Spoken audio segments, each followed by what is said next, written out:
Hello everyone, कैसे हैं आप सब। तो today we are going to start our new exercise of chapter statistics, chapter number 14 for class 9th। Okay, तो it is the most important one because statics जो बेटा आप class 9 में पढ़ने वाले हैं वही आपका क्लास 10th में भी रहने वाला है और काफ़ी इंपॉर्टेंट क्वेश्चंस आपके बनते हैं इस चैप्टर से in class 9th as well in class 10th। Okay, तो आज जो हम करने वाले हैं we are start the exercise 14.3 that is totally based on the representation of data by using graphs. तो ग्राफ्स आप पहले भी पढ़ चुके हैं बेटा, आपने 2-3 टाइप्स के ग्राफ्स पहले पढ़े थे, राइट। बार ग्राफ पढ़ा था, हिस्टोग्राम पढ़ा था, है ना। तो ये सब चीज़ें आप क्लास 9th में और 8th 7th एंड 8th में करके आए हैं। तो in present scenario in 2021 the CBSE deducted some syllabus of your mathematics. तो उन्होंने क्या किया है कि उन्होंने कुछ सिलेबस को डिडक्ट कर दिया। दैट मीन्स अभी आपका जो है सिर्फ only bar graphs and histogram is in your syllabus and histogram of only uniform width is in your syllabus. Okay, no polygon frequency polygon it in your frequency polygon in your syllabus and histogram of varying widths. ठीक है, ये भी आपका syllabus से deduct कर दिया गया है। तो today we are going to learn how to make graphs. First one bar graph. तो we are today's class is totally based on bar graphs. तो बार ग्राफ्स के बारे में पढ़ेंगे आज। तो हमारा जो मेन बेसिक टॉपिक रहने वाला है वो आज बार ग्राफ रहेगा। In second lecture we are learn about the histogram of uniform width. Okay, तो first we can learn about the bar graph. तो बेटा बार ग्राफ होता क्या है ये आप सब पढ़ चुके हैं, but in mathematics the definitions are very important. Okay, so because in class 9 10th 11th and 12th you can give viva voice. Okay, तो आप जब प्रैक्टिकल्स देंगे, अपने मैथ्स प्रैक्टिकल्स देंगे, उसमें वाइवा वॉइस आएगा, उसमें आपसे पूछे जा सकती है ये सारी चीज़ें। तो आपको डेफिनेशंस लर्न करना बहुत ज़रूरी है। तो देखिए, I can write the definition of a bar graph. तो the bar graph is a pictorial representation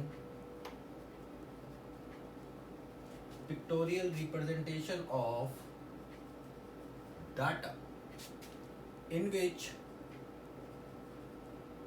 usually bars of uniform width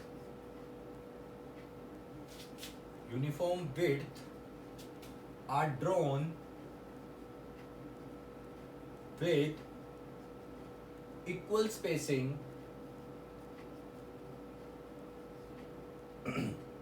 between them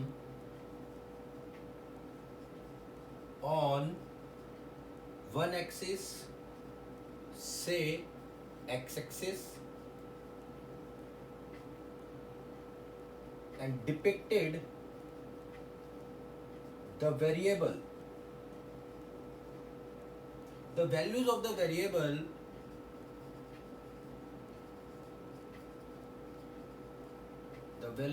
variable are shown on the other axis. On the other axis, say the y-axis. Okay, and the height of the bars depends on the values of the variable.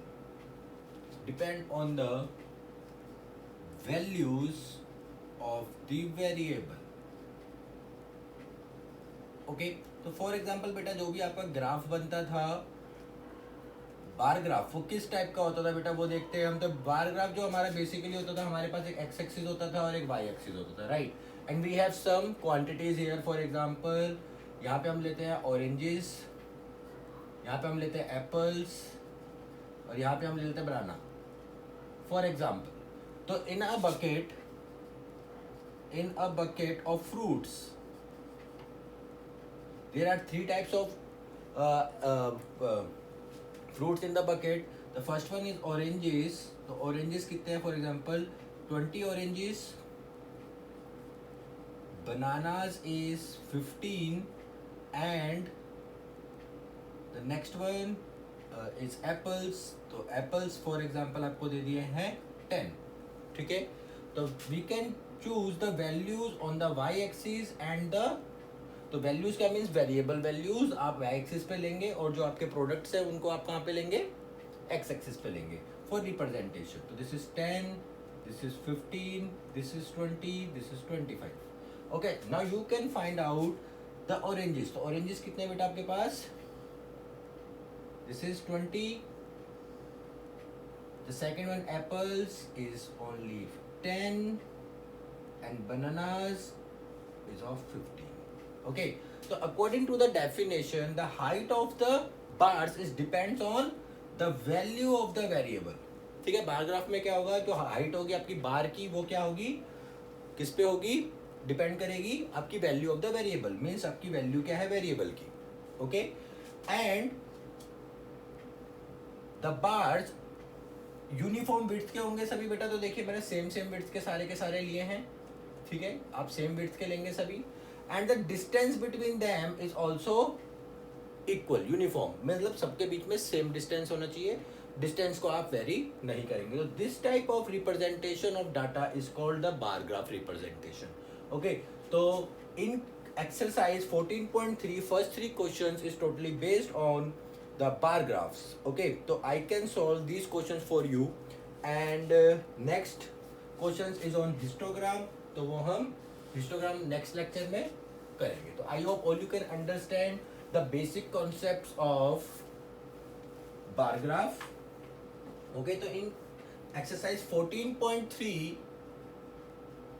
question number 1, the a survey conducted by an organization for the cause of illness and death among the women between the ages of 15 to 44 years worldwide found the following figures। तो उन्होंने आपको एक क्या दिया है बेटा, आपको एक फ्रीक्वेंसी टेबल दिया है। तो फ्रीक्वेंसी टेबल की वैल्यूज लिख लेते हैं हम। तो देखिएगा यहाँ पे आपको दिया है कॉजेज कि डेथ के कॉजेज क्या क्या हैं, ठीक है। तो फर्स्ट वन है आपका reproductive health conditions,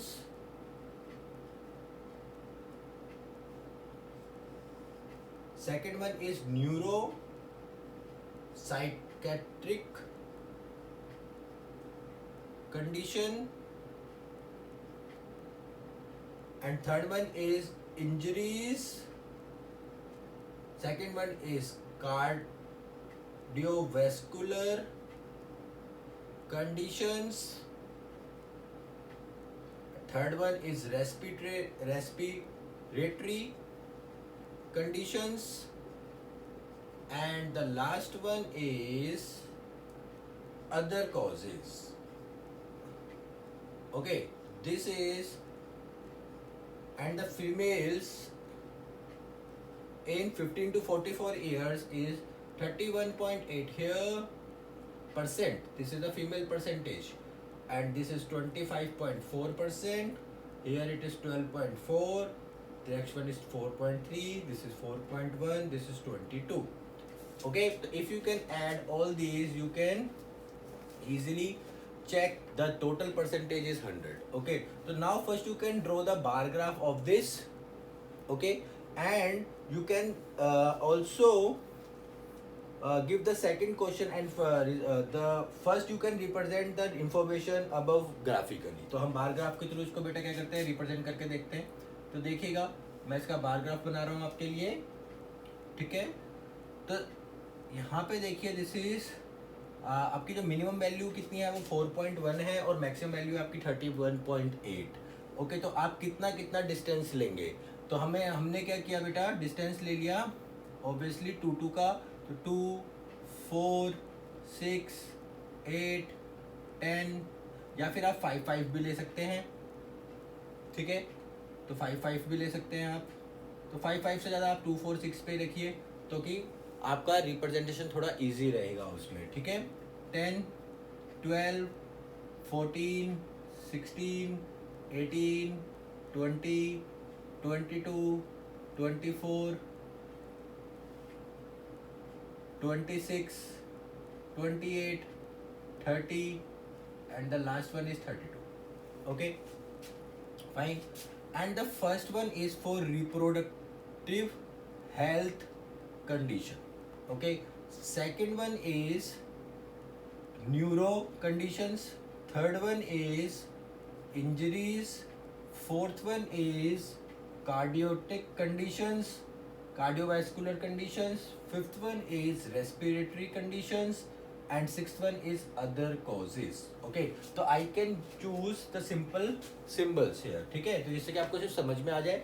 तो आप जब भी ये conditions लिखेंगे तो आपको ये define करना है कि ये आपका क्या है. तो this one is for RHS, RSC, this is NC, this one for I stands for I, CC stands for cardiovascular conditions.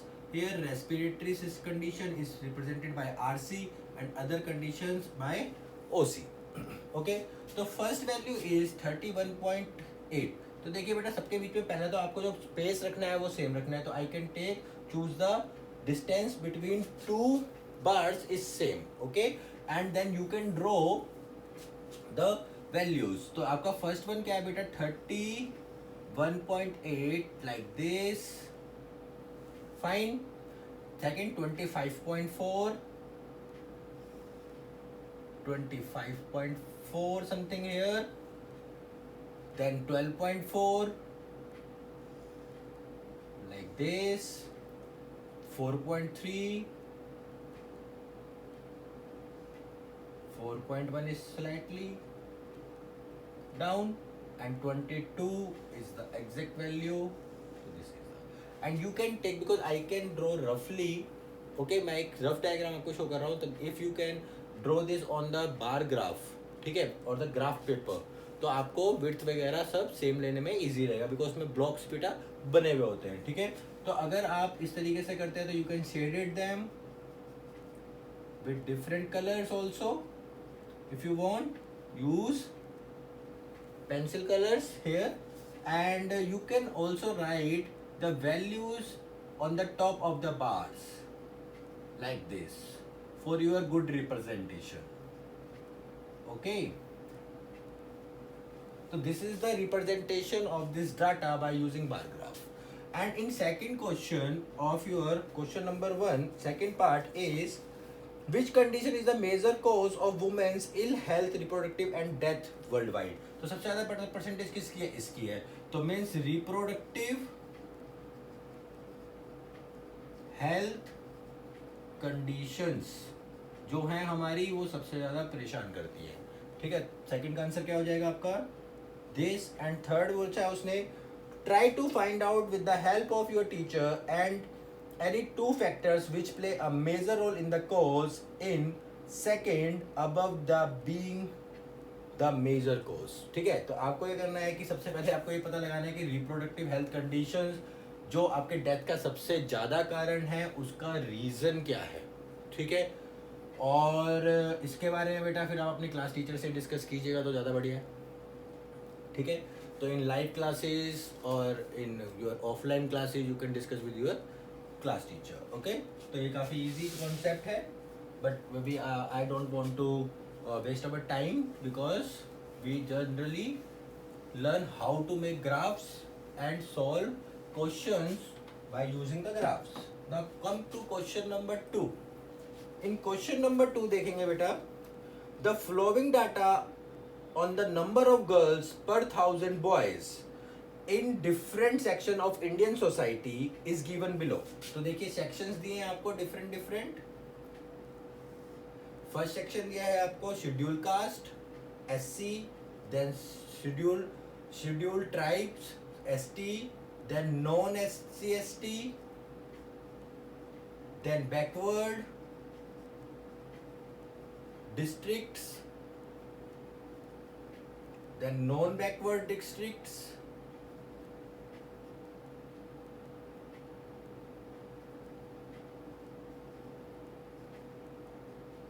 then rural, and then urban. So these are the sections in which the country is divided, and here is the number of girls per 100, sorry, number of girls per 1000 of boys, ठीक है। तो देखिए schedule caste में 940 girls हैं, schedule tribes में 970 girls हैं, non schedule caste and इसमें 920 हैं, देन 950 है, देन 920 है, देन 930 है, देन 910, ठीक है बेटा। तो इसका देखिए अगर आप ग्राफिकल रिप्रेजेंटेशन बनाए तो बहुत ही इजीली बन जाएगा, ठीक है। तो first we can start from 900, 910, 920, 930, 940, 950, 960, 70, 80, 990 and 1000. Okay. Then first one is SC, second one is ST. You can take the equal distance. बेटा बार बार बस यही सबसे important चीज़ है कि आपको equal distances consider करने हैं. This is known SC, ST. Okay. And then this is backward district. This is known backward district. Then this one is rural and this one is for urban. Okay. तो मैंने अब बहुत ही easily आपको बताया कि आप शॉर्ट फॉर्म्स भी draw कर सकते हैं. शॉर्ट फॉर्म साइज में लिख दिए ना, जैसे this is NBD, this is BD, this is R, this is U. Okay. टू आपको इजी करनी है अपनी कंडीशंस. तो पहला आपको दिया 940. तो बेटा देखिए 940 कितना हो जाएगा आपका, लाइक दिस. ST के लिए आपको कितना दिया है 970. तो this is going upward like this. The next one is 920, then other one is 950, then other one is 920 again, then again 930 and then 910. Okay, तो आप इसको शेड कर सकते हैं अलग अलग कलर से, राइट. और इनकी वैल्यूज आप इनके ऊपर भी लिख सकते हैं फॉर गुड रिप्रेजेंटेशन, ठीक है. तो नाउ सेकंड क्वेश्चन है पूछा है बेटा, in the class discuss the conclusion can be arrived at from the graph. तो आपको क्या कंक्लूजन मिल रहा है इससे. तो कंक्लूजन क्या है बेटा कि जो SC ट्राइबल्स हैं उनके अंदर the ratio of girls to boys is nearly same, ठीक है. एंड सबसे कम किस में है हमारा अर्बन कल्चर में. अर्बन कल्चर में the ratio of girls with boys is too low. Okay, means यहाँ पे अगर आपका अगर 1000 per 1000 देखा जाए तो क्या हो जाएगा बेटा, 90 बॉयज तो आपके कवारे रह जाएंगे, है ना. अगर सबकी एक दूसरे का शादी करा दी जाए तो फिर क्या हो जाएगा, 90 बॉयज तो कवारे ही रह गए. तो रेशियो काफ़ी कम हो गया. तो ये रेशियो सिर्फ शादी के लिए नहीं होता है बेटा, बहुत सारे रीजंस हैं जहाँ पर हमारे को इनकी वजह से, इस रेशियो डिस्क्रिमिनेंस की और इस रेशियो डिफरेंस की वजह से बहुत प्रॉब्लम्स फेस करनी पड़ती है, ठीक है. तो now come to the question number 3.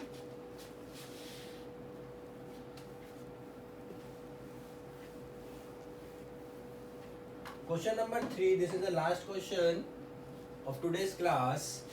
Here is given below the seats won by the different political parties in the polling outcomes of the state assembly elections. तो आपको उसने बेटा क्या दिया है, डाटा रिप्रेजेंटेशन दे दिया है. Here it is political parties and near one is seats won. Okay, this one is A, then B, then C, D, E, F. Okay, so this is 75, 55, this one is 37, this one is 29, 10 and 37.